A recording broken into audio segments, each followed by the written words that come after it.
传统的键盘大厂做了个200的磁轴键盘。iCO 这个厂家作为一个多年的外设老厂，如果是外设的老玩家，他家可是有太多的主题键帽和主题键盘了。而这一次他们突然和我说做了一款性价比比较高的磁轴键盘 Tech 75。那么话不多说，让我们一起来打开包装。包装里有拔键拔轴器、PC 材质的数据线、一个比较薄的防尘罩、一本我希望大家都能看的说明书，然后就是键盘本体了。我这黑色侧刻版本的吸引力轴，整个键盘75%配列，虽然是个塑料键盘，但拿到手上还是有点分量的。直接上秤称了一下，是727克左右。作为一个200出头的键盘，这个质感和声音做的确实是不错的，可以给你们听一下。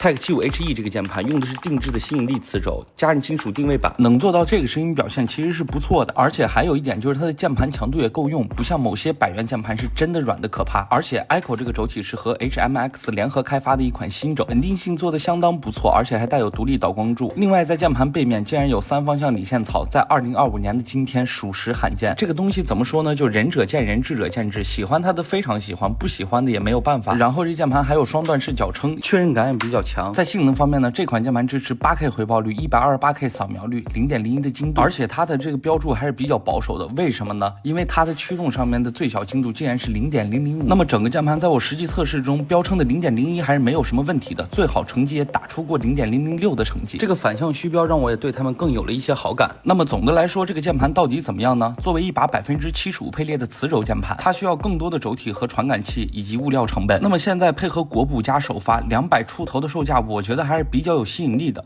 如果你正好需要 F 区又想体验磁轴，那么 iCO 的 Tech 75是个不错的选择。